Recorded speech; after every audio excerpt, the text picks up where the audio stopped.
하나님의 말씀 사사기 2장 1절부터 5절 말씀입니다. 사사기 2장 1절에서 5절 말씀입니다. 구약성경 361쪽에 있습니다. 사사기 2장 1절부터 5절 말씀 한 절씩 교독하시겠습니다. 여호와의 사자가 길갈에서부터 복임으로 올라와 말하되 내가 너희를 애굽에서 올라오게 하여 내가 너희의 조상들에게 맹세한 땅으로 들어가게 하였으며 또 내가 이르기를 내가 너희와 함께한 언약을 영원히 어기지 아니하리니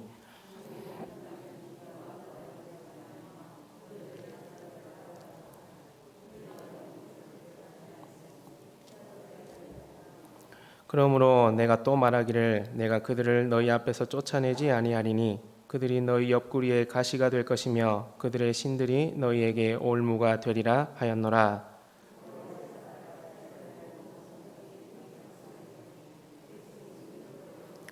함께 읽겠습니다. 그러므로 이곳을 이름하여 복임이라 하고 그들이 거기서 여호와께 제사를 드렸더라. 아멘. 네, 제가 섬기고 있는 단체에 지난 여름 수련회가 있었는데요. 그때 웨스트민스터 신학대학원 대학교의 그 실천신학 교수님이신 김선일 교수님께서 청년 전도라는 주제로 전체 특강을 해주셨습니다. 그때 특강 중에 제가 좀 기억에 남았던 말이 있었는데 그게 무엇이었냐면 교회는 기독교 공동체는 미션 버블이 되어 주어야 한다 이런 말씀을 해 주셨습니다. 작년에 코로나가 터지고 난 후에 모든 것들이 마비가 되었습니다. 셧다운이 되었죠. 그리고 그 부분에서 모든 프로 스포츠들도 그런 부분에서 이제 경기를 치르지 못하고 어려운 가운데 처해 있었습니다. 그 와중에 미국 프로농구 NBA가 코로나 감염을 피하기 위해서 라스베가스라는 곳에 버블을 만들어서 리그를 계속 진행을 했었습니다. 그게 무슨 말인가 하면 비눗방울 안에 여러분 공간이 있지 않습니까? 비눗방울 이렇게 있으면 그 안에 공간이 있는데 그런 것처럼 버블이라는 것이 코로나 감염을 최소화하기 위해서 그 정해진 공간 안에서만 생활하고 활동하는 것을 보고 이제 버블이라고 불렀습니다. 그래서 NBA 선수들과 스태프들이 그 기간 동안에는 그 라스베가스 버블 안에 머물러서 리그를 안전하게 치러냈었습니다. 작년에 그렇게 했었거든요. 이에 착안해서 이제 교회가 이와 같이 미션 버블의 역할을 현재 감당해 주어야 한다 이런 말씀을 하셨습니다.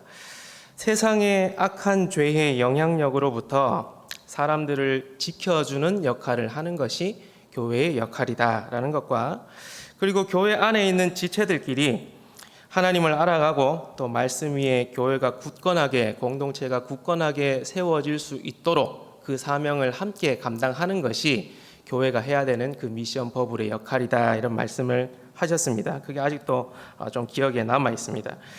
여러분 교회는 믿음을 지켜주는 그리고 말씀을 수호하는 버블이 되어야 합니다. 그리고 사명을 감당할 수 있게끔 또 서로를 돌아볼 수 있는 그런 미션 버블의 역할을 잘 감당해야 할 것입니다. 거품이 부풀어 올랐다가 곧장 이렇게 사라져버리는 꺼져버리는 그런 거품이 아니고요. 이 위드 코로나 시기를 향해 계속해서 가고 있는 이 시기에 지금의 교회는 그리스도께서 주신 사명을 감당할 수 있는 그런 미션 버블의 역할을 잘 감당해야 한다라는 것을 여러분에게 좀 말씀드리고 싶었습니다. 여러분 오늘 본문 사사기는 1장 1절 보시면요.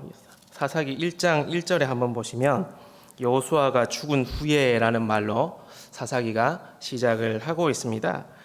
하나님께서 약속하신 가나안 땅이 이스라엘 백성들 손에 이제 주어졌습니다. 아브라함에게 그 이스라엘에게 약속하신 땅이 드디어 주어지게 되었습니다. 여러분 하나님께서는 모세를 통해 이스라엘을 애굽으로부터 탈출시키셨습니다. 하나님께서는 전지전능하신 능력으로 이스라엘을 애굽으로부터 구원해 주셨습니다. 모세가 죽고 난 다음에 여호수아가 바통을 이어받아서 가나안 땅 정복 전쟁의 모든 역량을 바쳤습니다. 여호수아는 가나안 땅 정복 전쟁에 자신의 모든 것을 갖다 부었다라고 해도 과언이 아닐 것입니다. 여호수아는 여호수아 24장에서 백성들에게 유언을 남깁니다. 이제 마지막 말을 남기게 됩니다. 말씀 한번 보시겠습니다. 19절에서 여호수아 24장 19절에서 24절까지 말씀인데요. 조금 긴데 같이 한 목소리로 읽어보도록 하겠습니다. 여호수아가 백성에게 이르되 너희가 여호와를 능히 섬기지 못할 것은 그는 거룩하신 하나님이시요 질투하시는 하나님이시니 너희의 잘못과 죄들을 사하지 아니하실 것임이라. 만일 너희가 여호와를 버리고 이방 신들을 섬기면 너희에게 복을 내리신 후에라도 돌이켜 너희에게 재앙을 내리시고 너희를 멸하시리라 하니 백성이 여호수아에게 말하되 아니니이다 우리가 여호와를 섬기겠나이다 하는지라. 여호수아가 백성에게 이르되 너희가 여호와를 택하고 그를 섬기리라 하였으니 스스로 증인이 되었느니라 하니 그들이 이르되 우리가 증인이 되었나이다 하더라. 여호수아가 이르되 그러면 이제 너희 중에 있는 이방 신들을 치워버리고 너희의 마음을 이스라엘 하나님 여호와께로 향하라 하니 백성이 여호수아에게 말하되 우리 하나님 여호와를 우리가 섬기고 그의 목소리를 우리가 청종하리이다 하는지라. 아멘. 여러분 방금 읽으신 이 본문은 여호수아와 이스라엘 백성들 사이에서 대화를 주고받고 있는 말을 주고받고 있는 형식으로 되어 있습니다. 여호수아는 이스라엘 백성들에게 이 말입니다. 너희 하나님 정말 잘 믿어야 된다. 배신하지 말고 하나님 말씀을 끝까지 잘 따라가야 된다. 무슨 일이 있어도 하나님 아버지를 버려서는 안 된다라고 말합니다. 당연히 이에 백성들은 그 여호수아의 말에 모두 그렇게 대답합니다. 여호수아의 말대로 하겠습니다. 말씀대로 하겠습니다. 우리가 거기에 동의하고 그렇게 하겠습니다 라고 답합니다. 그런데 방금 읽으신 그 본문을 보면 참으로 찝찝한 말이 나옵니다. 그게 뭐냐면 23절인데요. 여호수아는 이스라엘 백성들에게 이제 너희 중에 있는 이방 신들을 치워버리고 너희의 마음을 하나님께로 향하라 라고 말합니다. 여러분 이게 무슨 말입니까? 가나안 땅을 정복한 대부분 다 정복한 지금까지도 이스라엘은 하나님이 아니라 이방신을 섬기고 있는 우상을 섬기고 있는 모습을 볼 수 있었다라는 겁니다. 여러분 이것은 굉장히 충격적인 사실입니다. 이스라엘은 수십 년이라는 시간을 하나님의 은혜를 직접 경험하면서 살았습니다. 전능하신 하나님께서 은혜로 이루신 그 출애굽과 가나안 정복을 수십 년 동안 경험했음에도 불구하고 이스라엘은 여호수아가 마지막을 앞둔 그때에도 우상을 버리지 못했습니다. 여전히 우상을 가지고 살고 있는 모습을 보게 됩니다. 이스라엘이 왜 목이 곧은 백성인지 패역한 백성인지를 잘 보여주는 부분입니다. 이에 여호수아는 이 모든 말을 하나님의 율법책에 기록하고 큰 돌을 여호와의 성소 옆에다가 증거물로 세워라 라고까지 명하고 있습니다. 기록하는 것에 모자라서 이제 너희 눈에 모두가 볼 수 있는 큰 돌을 성소 옆에다가 세워라 라고 말하는 것이죠. 글을 안 읽으면 그 돌을 보고서라도 하나님과 한 그 언약, 그 맹세를 기억하게 하기 위한 여호수아의 노력이었던 것이죠. 여호수아가 죽고 난 다음에 무슨 일이 일어날 것 같은지 알 것 같은 그 찝찝함이 이 말씀 속에 나타나 있는 것입니다. 그러고 난 다음에 사사기 1장 1절에 여호수아가 죽고 난 다음에 이렇게 이어집니다. 여호수아 시대와 사무엘 시대 사이를 살면서 이스라엘을 다스렸던 그 12명의 지도자들을 가리켜서 여러분 사사라고 부릅니다. 사사시대, 사사기 많이 읽어보셨을 것입니다. 12명의 사사가 등장을 하는데 이 12명의 사사는 사사기에서 상대적으로 많은 분량으로 등장하는 7명의 사사와 상대적으로 적은 분량을 차지하고 있는 이 5명의 사사, 이렇게 7명, 5명 이렇게 나눠서 12명이 등장을 하고 있습니다. 여러분 사사는 영어로 저지 이렇게 되어 있습니다. 저지 이렇게 되어 있는데요. 이것은 재판하는 사람, 판결하는 사람 이런 의미를 가지고 있습니다. 그런데 사사기에 등장하는 사사들은 재판하는 사람이라기보다는, 결정하는 사람이라기보다는 이스라엘이 이방인의 압제를 받고 있을 때 전쟁을 통해 이스라엘의 해방을 가져다 준, 자유를 가져다 준 군사 지도자의 성격이 더 강하게 사사기에 나타나고 있습니다. 사사들은 압제를 당하고 있던 이스라엘에게 평화를 회복시켜주는, 샬롬을 회복시켜주는 군사 지도자의 역할을 더 많이 감당했던 것을 볼 수 있습니다. 이스라엘에게 자유를 안겨준 뒤에 또한 이 사사들은 이스라엘이 하나님 앞에서 올바른 길을 갈 수 있게끔 신앙적인 지도를 했던 역할도 이 사사들이 감당을 해 주었습니다. 하지만 여러분, 사사들이 이스라엘을 압제로부터 구원하고 평화를 가져다주고 올바른 길로 인도했다고 해서 이 사사들이 정말 엄청난 사람인 것처럼 생각하지는 마십시오. 여러분 이미 사사기를 읽어보셔서 아시지 않습니까? 왜냐하면 우리는 사사기를 통해서 그들이 얼마나 나약하고 얼마나 악한 인간이고 얼마나 결함이 많고 하자가 많은 사람인지를 잘 알고 있기 때문에 그렇습니다. 사사들을 보면 모두가 사사가 되기에는 결함이 너무나도 많이 있습니다. 하자가 많이 있었다라는 거죠. 그래서 사사들 중에는요, 사사기를 보시면 사사들 중에는 그 누구에게도, 인간 사사에게는 사사 누구라고 절대 붙이지 않습니다. 사사 온니엘, 사사 기드온 이런 식으로 붙이지를 않습니다.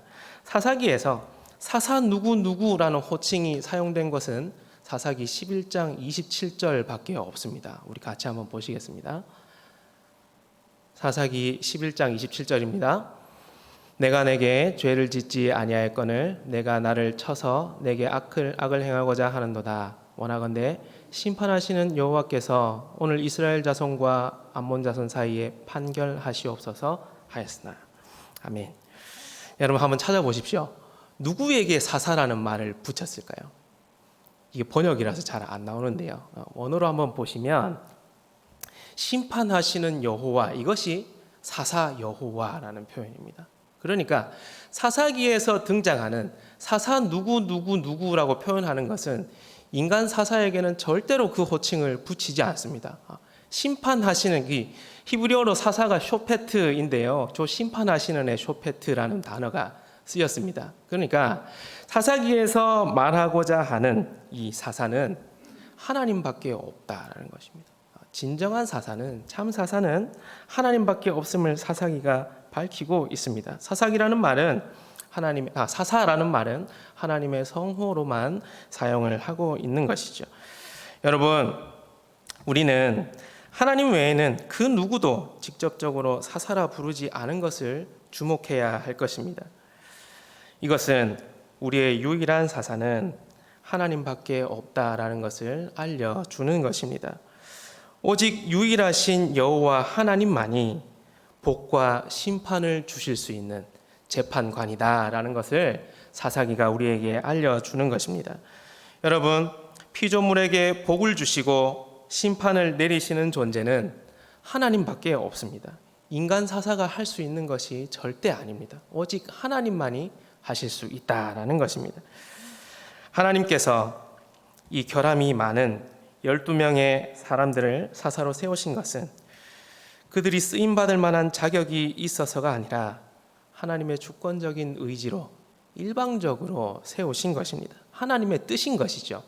그 사사들이 어떤 모습을 가지고 있든 간에, 어떤 능력을 가지고 있든 간에, 어떤 결함이 있든지 간에 그것과는 상관없이 하나님의 일방적인 의지로, 주권적인 의지로 그 자리에 세우셔서 자신의 뜻을 이루어 나가신 것입니다. 제가 여러분 강단에 서 있는 것도 제가 이렇게 할 만한 사람이라서가 아니라 하나님께서 겸손하게 만드셔서 세우신 것일 뿐입니다. 여러분, 내가 할 만하니까 하는 거지, 내가 어느 정도 능력이 되니까 이렇게 하는 거지라는 생각이 들기 시작하는 것은 영적으로 망조가 드는 시작이라고 보시면 되겠습니다. 그런 생각이 드신다면 빨리 그 생각을 저쪽 멀리로 치우시길 바랍니다. 하나님께서는 자신의 주권적인 섭리로 이 땅의 역사를 이끌어 가시는 분임을 사사기를 통해서 우리는 살펴볼 수가 있습니다. 여러분, 여호수아가 죽고 난 다음에 죽은 후에 이스라엘은 어떻게 되었겠습니까? 그 유명한 지도자, 영적 지도자였던 모세가 죽고 여호수아가 죽고 난 다음에 이스라엘은 하나님 앞에서 어떤 삶을 살았겠습니까? 여호수아가 남긴 유언처럼, 그리고 그들이 했던 대답처럼, 여호와의 율법책에 기록했던 것처럼, 그리고 그것도 모자라서 여호와의 성소 옆에 세웠던 그 큰 돌처럼 하나님의 말씀에 잘 살며 살았을까요? 안타깝게도 그렇지 못했습니다. 찝찝한 기운이 계속 남아 있었거든요. 오늘 본문 2장 1에서 2절 보시면 이스라엘은 하나님의 말씀을 충실하게 따르지 못했다는 것을 대번에 알 수가 있습니다. 우리 1, 2절 다시 한번 같이 읽어보도록 하겠습니다. 여호와의 사자가 길갈에서부터 복임으로 올라와 말하되 내가 너희를 애굽에서 올라오게 하여 내가 너희의 조상들에게 맹세한 땅으로 들어가게 하였으며 또 내가 이르기를 내가 너희와 함께한 언약을 영원히 어기지 아니하리니 너희는 이 땅의 주민과 언약을 맺지 말며 그들의 제단을 헐라하였거늘 너희가 내 목소리를 듣지 아니하였으니 어찌하여 그리하였느냐. 아멘. 여러분, 어찌하여 그리하였느냐 보이십니까? 어찌하여 그리하였느냐? 하나님은 언약의 하나님이십니다. 여호수아 당시 하나님께서 아브라함과 맺으신 그 언약을 계속해서 성취해가는 과정에 있었습니다. 특별히 하나님께서 약속하신 그 땅, 가나안 땅을 이스라엘에게 주시는 과정 속에 있었습니다. 하나님께서는 이 과정을 내가 너희와 함께한 언약을 영원히 어기지 아니하리니 라고 말씀하고 계십니다. 그렇습니다. 언약의 하나님은 결코 하나님 쪽에서 그 언약을 깨뜨리는 법이 없으십니다. 그럼 누가 언약을 깨겠습니까? 인간 쪽에서 깨겠죠. 이스라엘 쪽에서 그 언약을 불신실하게 이행을 하는 것입니다. 이스라엘의 모습은 어떻습니까? 하나님께서 이스라엘을 책망하는 모습을 보면 바로 알 수 있습니다. 2절 제가 다시 한번 읽어보겠습니다. 너희는 이 땅의 주민과 언약을 맺지 말며 그들의 제단을 헐라하였거늘 너희가 내 목소리를 듣지 아니하였으니 어찌하여 그리하였느냐. 여호와께서 이렇게 말씀하시는 이유는 이스라엘이 가나안 땅의 주민들과 언약을 맺고 우상을 섬기는 제단을 헐지 않았다라는 것 아니겠습니까? 여호수아가 마지막 유언을 하고 있는 그 순간에도 이스라엘은 온전히 하나님만 바라보지 못하고 우상을 섬기고 있던 자들이었습니다. 지금까지도 계속해서 그 일이 일어나고 있었다는 것을 볼 수가 있습니다. 이것이 사사기 1장에 고스란히 드러나고 있습니다. 이스라엘은 가나안 땅을 정복하는 과정에서 그 땅의 주민들을 모두 쫓아내지 못했습니다. 하나님께서는 다 쫓아내라고 모두 정복하라고 하셨는데 쫓아내지 못했습니다. 유다 지파, 베냐민 지파, 에브라임 지파, 므낫세 지파, 스불론 지파, 아셀 지파, 납달리 지파, 이 모두가 가나안 주민들을 다 쫓아내지 못했습니다. 조금씩 쫓아내지 못하고 다 남겨두게 되었다는 거죠. 이 말도 너무 찝찝합니다. 이 말씀이 너무 찝찝하게 다가오고 있습니다. 여러분, 쫓아내지 못했다라는 말은 우상을 섬기는 가나안 원주민들의 영향력이 여전히 남아있다는 것 아니겠습니까? 오직 하나님만 바라봐야 하는데, 오직 유일하신 하나님만 섬기며 살아야 하는 그 환경에 여전히 가나안 백성들이 남아있어서 우상을 섬길 수 있는 위험에 여전히 노출되어 있는 것이, 그리고 은근히 그것을 즐기고 있는 것이 이스라엘의 모습이었습니다. 쫓아내지 못했다라는 이 말이 이스라엘이 하나님과 맺은 언약을 신실하게 수행하지 않았다라는 결정적인 증거일 것입니다. 하나님은 이스라엘과 맺은 언약을 성실하게 이행하셨지만 이에 반해 이스라엘은 언약 실행에 있어서 신실하지 못한 모습을 오늘 본문에서 보여주고 있습니다. 그래서 여러분 3절과 같은 결과가 나타나게 됩니다. 우리 3절 한번 읽어보시겠습니다. 그러므로 내가 또 말하기를 내가 그들을 너희 앞에서 쫓아내지 아니하리니 그들이 너희 옆구리에 가시가 될 것이며 그들의 신들이 너희에게 올무가 되리라 하였노라. 아멘. 하나님께서는 언약 실행에 신실하지 못했던 이스라엘에게 세 가지 심판을 내리십니다. 첫 번째 심판이 가나안 사람들을 이제 내가 더 이상 쫓아내지 않겠다라고 말씀하십니다. 더 이상 가나안 주민들을 내가 쫓아내지 않겠다 말씀하십니다. 그리고 두 번째 심판은 가나안 사람들이 이스라엘을 괴롭히는 옆구리의 가시 같은 존재가 되게 하겠다라고 말씀하십니다. 여러분 손에 가시 한번 박혀 보셨죠?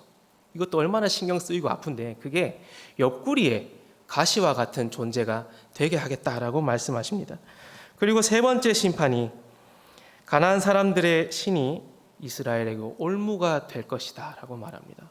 그들의 우상을 섬기는 이방 종교가 이스라엘의 삶에 올무라는 말이 덫이라는 말이거든요. 덫에 걸리게 하겠다라고 말합니다. 사사기를 통해서 우리는 이미 이 심판이 실행되었다는 것을 알 수 있습니다.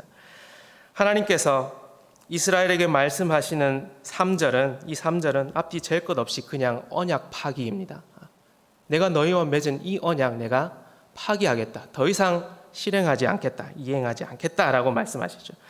언약에 충실하지 못한 이스라엘에게 하나님께서 언약 파기, 계약 파기를 외치고 계십니다.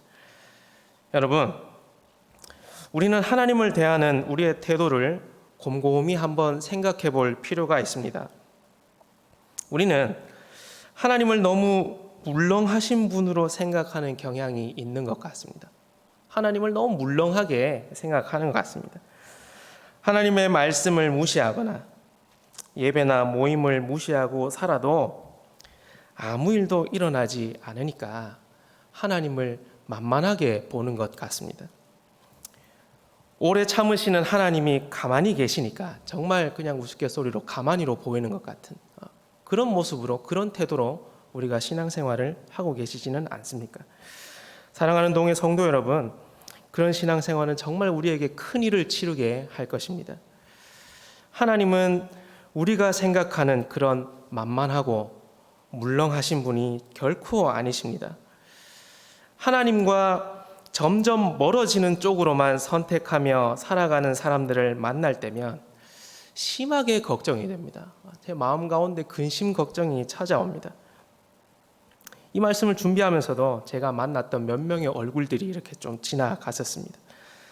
하나님과 멀어지는 쪽으로만 선택하며 살아가는 사람들은 결국 교회를 떠날 확률도 높은 것이죠.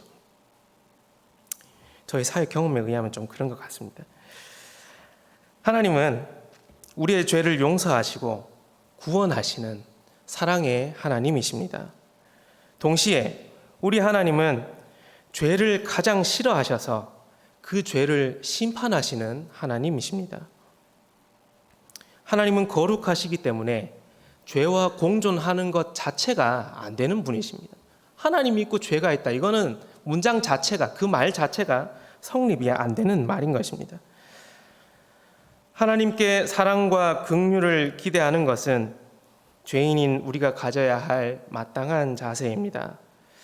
하지만 하나님을 무시하고 자기 마음대로 살아가다가 죄를 짓고 난 다음에 어떤 문제가 생겼을 때, 해결해야 될 상황이 왔을 때 사랑의 하나님을 찾고 있지는 않으십니까? 사랑의 하나님은 이럴 때 갖다 붙이는 것이 아닌데도 불구하고 우리는 이런 식으로 사랑의 하나님을 찾으며 살아갈 때가 많이 있습니다. 여러분, 이것은 하나님을 기만하는 행위입니다. 정말 하나님을 만만하게 생각하고 있는 행위입니다. 하나님은 우리가 섬기고 경외해야 할 존재이시지 내가 하고 싶은 대로 하고 살다가 필요할 때 호출하는 존재가 아니다라는 말씀입니다. 우리가 엄마 아빠를 대할 때, 부모님을 대할 때 그런 식으로 좀 대하는 게 많이 있는 것 같은데 하나님을 대할 때 내 마음대로 살다가 필요할 때 해결해 주세요 이렇게 호출하는 그런 존재가 아니다라는 말씀입니다. 하나님 무서운 줄 모르는 이런 생각들은 빨리 우리가 쓰레기통에 갖다 버려야 할 것입니다. 4절을 보니까 여러분 우리 4절 한번 읽어보시기를 원합니다. 우리 4절 같이 읽겠습니다. 시작. 여호와의 사자가 이스라엘 모든 자손에게 이 말씀을 이르매 백성이 소리를 높여 운지라. 아멘. 3절에 이 심판의 말씀을 들은 이스라엘이 통곡하기 시작합니다. 하나님의 말씀을 듣고 소리 높여 울기 시작합니다. 그리고 그곳의 이름을 복임, 통곡하는 자들이라는 뜻을 가집니다. 복임이라고 이름을 짓습니다. 그리고 하나님께 제사를 드립니다.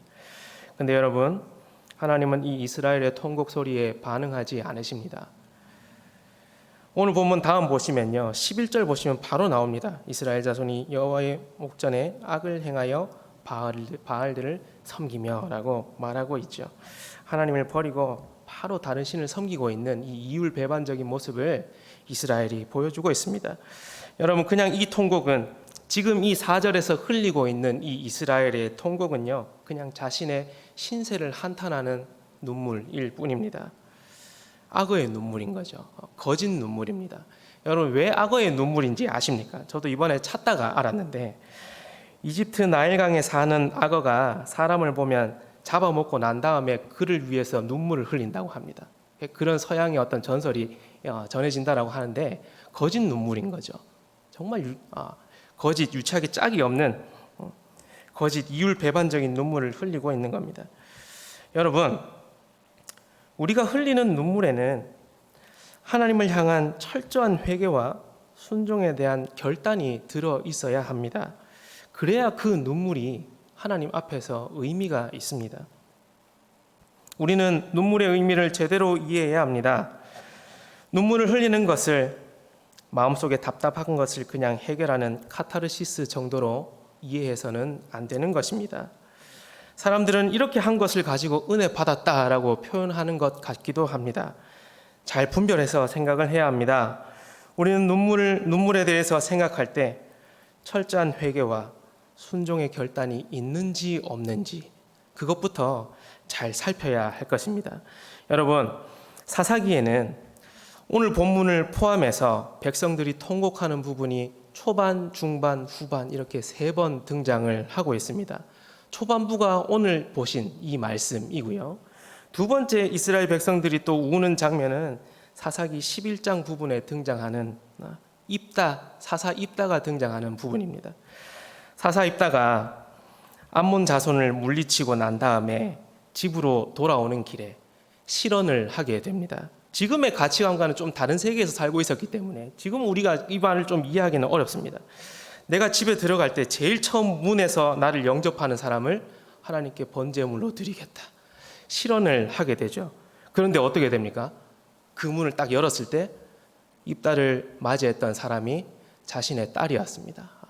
어떡합니까? 하나님 앞에서 맹세했는데, 하나님 앞에서 그렇게 말했는데 어떻게 하겠습니까? 그래서 그 딸이 2달 동안 친구들과 산에 들어가서 그 죽음을 준비하는 시간을 가집니다. 여기에서 백성들이 통곡을 합니다. 이게 사사기 중반에 등장하는 이스라엘의 통곡의 장면입니다. 그리고 3번째, 후반부의 사사기의 그 이스라엘 백성들이 통곡하는 부분은 사사기에서 가장 악하다라고 볼 수 있는 장면입니다. 사사기 19장에서 21장에 등장하는 모습입니다. 여러분, 어떤 레위 사람에게 첩이 있었습니다. 여러분, 이게 말이 안 되는 거 아시죠? 목사에게 첩이 있는 겁니다. 저에게 2번째 아내가 있는 것이죠. 예배 시간에 다른 아내가 와서 앉아 있는 겁니다. 말도 안 되는 이야기죠. 그런데 여러분, 그 첩이 바람을 피우고 친정으로 도망갑니다. 그래서 그 레위 사람이 그 첩을 찾으러 친정으로 처갑니까? 이게 항상 헷갈리는데 처가로 가게 됩니다. 레위 사람이 가서 다시 집으로 데리고 돌아오는 길에 베냐민 지파에 속한 기브아라는 동네에서 하룻밤을 묵게 됩니다. 이때 그 동네 불량배들이 밤에 찾아와서 그 첩을 밤새도록 강간하고 그 첩이 죽게 되는, 사망에 이르게 되는 일이 발생하게 됩니다.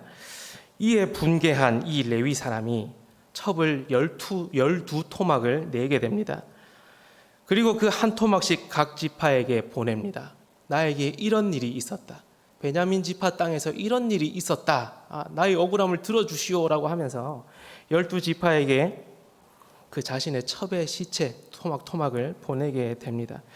이 소식을 들은 이스라엘 전체는 충격에 빠지게 됩니다. 그래서 어떻게 되냐면 이 베냐민 지파 한 지파와 11지파가 동족 상잔의 전쟁을 벌이게 됩니다.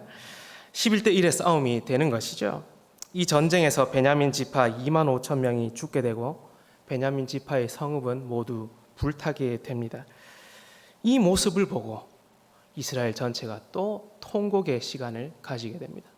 하나님께서 주신 12지파 중에 한 지파가 오늘 없어지게 되었구나 라고 하면서 이스라엘 전체가 통곡하며 우는 장면이 또 사사기 후반부에 등장을 하게 됩니다. 여러분, 그래서 사사기를 가리켜서 통곡의 책 이렇게 이야기를 합니다. 이 세 번의 울음을 가지고 눈물의 책, 통곡의 책 이렇게 부르고 있습니다. 그런데 여러분, 이스라엘은 왜 이렇게 통곡의 아픔을 겪어야 했겠습니까? 왜 맨날 눈물 지어야 했고 왜 아픔의 시간을 보내야 했겠습니까? 여러 가지 이유가 있었겠지만 가장 큰 이유는 영적인 지도자들이 하나님을 섬기는 일에 철저하게 실패했기 때문에 그러했습니다. 사사들은 하나님의 언약을 성취하는 일에 있어서 신실하지 못했습니다. 12명의 사사들 중에 마지막 사사라고 불리는 삼손은 이 영적 지도자가 어느 수준까지 망가질 수 있는지 그 모습을 우리에게 잘 보여주고 있습니다. 삼손은 하나님의 언약 성취에는 관심이 없습니다. 자기 힘 센 것만 믿고 살아갑니다. 그리고 또 뭐 좋아합니까? 술 좋아하고 여자 좋아합니다. 언약 성취에는 관심이 없고 자신이 좋아하는 것만 따라갔던 삼손은 모두가 알다시피 불행한 최후를 맞이하게 됩니다. 여러분, 첫 번째 사사가, 사사기에 등장하는 첫 번째 사사가 온니엘입니다. 우리 모두가 알고 있는 갈렙의 아우입니다. 그 온니엘과, 첫 번째 사사였던 온니엘과 마지막 삼손 사사를 한번 비교해 보십시오. 얼마나 많은 차이가 나는지, 그 영적인 수준과 하나님 앞에서의 그 모습이, 사사를 살아내는 그 수준이 얼마나 차이가 나는지를 잘 살펴보실 수 있습니다. 시간이 지나면 지날수록 그 영적 타락의 속도가 더 빨라지고 수준이 계속해서 떨어진다는 것을 발견하실 수 있습니다. 여러분 다 들어보신 것입니다. 사사기의 반복 패턴은 이스라엘이 죄를 짓습니다. 하나님께서 진노하십니다. 이방 민족들의 압제를 받습니다. 그 진노로 인해, 그 죄로 인해 이스라엘이 이방 민족의 압제를 받습니다. 이스라엘이 하나님께 부르짖습니다. 사사가 출현합니다. 압제로부터 구원합니다. 평화가 찾아오죠. 이 사이클이 계속해서 반복이 됩니다. 그런데 삼손에 이르러서는 이스라엘이 하나님께 부르짖는 것조차 나오지 않습니다. 얼마나 그 영적 수준이 타락했는지를 잘 알 수 있는 부분입니다. 얼마나 영적인 상태가 그때 처참했는지를 우리가 잘 살펴볼 수 있는 부분이죠. 우리 사랑하는 동의 성도 여러분, 우리가 잘못하면 옆에 지체들의 눈에 피눈물이 흐를 수 있다는 것을 기억하시기를 바랍니다. 교역자인 제가 잘못하면 성도들이 통곡하게 되는 것입니다. 영적 지도자가 하나님의 사명에 관심이 없으면 교회와 성도들은 황폐화될 수밖에 없는 것입니다. 영적 지도자는 하나님이 맡겨주신 영혼들이 은혜와 사랑에 감격하여 눈물 짓게 해야 하는 사명을 받은 사람들입니다. 우리의 죄와 우리의 불성실함으로 인해 우리에게 맡겨진 영혼들이 눈물 짓게 해서는 안 될 것입니다. 하나님 앞에서 신실하지 못했던 사사들로 인해서 이스라엘 백성들은 피눈물을 흘리며 살았습니다. 그들의 삶은 고통 속에서 통곡할 수밖에 없는 역사가 이어지게 된 것입니다. 사랑하는 동해 성도 여러분, 하나님 앞에서 신실한 영적인 리더들이 되시기를 바랍니다. 지난 주일 저녁 예배 때 리더십 설교 들으셨지 않습니까? 오늘 사사기 이야기는 그 시대에 있었던 그냥 남의 이야기가 아닙니다. 우리 모두의 이야기가 되는 것이죠. 교회에서 공식적으로 맡고 있는 사명들이 있다고 한다면 그분들은 모두 영적인 리더들입니다. 지금 현재의 교회에는 신실한 영적 리더들이 너무나도 필요합니다. 이 영적 리더들의 헌신으로 인해 교회가 튼튼하게 세워져 나갈 것입니다. 하나님 앞에서 신실한 지도자가 없다라고 한다면 백성들은 목자 잃은 양이 될 수밖에 없습니다. 우리 담임 목사님께서 계속 시편 23장을 3편을 통해서 목자와 양에 대한 설교를 계속 해주셨습니다. 여러분, 목자 잃은 양은 어디로 갈지를 모릅니다. 들으셨지 않습니까? 양은 풀이 어디 있는지 모르고 물이 어디 있는지를 모릅니다. 그런데 목자가 풀이 어디 있는지 모르고 물이 어디 있는지를 모른다라고 한다면 어떻게 되겠습니까? 그리고 목자가 풀이 저기에 있다 나를 따르라 라고 하면서 산을 1시간 올라갔는데 거기에 풀이 없다라고 한다면 그 양들은 어떻게 되겠습니까? 그 순한 양들도 화가 나서 목자를 때릴 수도 있을 것 같습니다. 목자의 게으름과 무능함으로 인한 피해는 고스란히 양들이 받게 된다라는 것을 또 기억하게 됩니다. 여러분, 저는 세상에서 제일 쉬운 것 중에 하나가 남 탓하는 것이라고 생각합니다. 그리고 동시에 세상에서 가장 비생산적인 것 중에 하나도 남 탓하는 것이라고 생각합니다. 우리 옆에 지체들의 눈물은 누구의 탓도 아니라 여러분 우리의 탓이고 나의 탓입니다. 누구에게 책임을 떠넘길 수 없고 또 그렇게 해서도 안 될 것입니다. 교회는 하나님께서 주시는 충만한 은혜 때문에 울어야 할 것입니다. 통곡해야 하고 눈물 짓고 기도해야 할 것입니다. 철저한 회개와 자비에 대한 감사와 순종을 향한 결단으로 인한 눈물이 우리 교회 안에 가득해야 한다는 것입니다. 우리의 신실하지 못함으로 인해서 내 옆에 지체가 눈물 흘릴 수 있다는 것을 꼭 기억하시길 바랍니다. 그 눈물의 책임은 남의 책임이 아니라 나의 책임이고 우리의 책임이다. 꼭 기억하셨으면 좋겠습니다. 말씀을 맺겠습니다.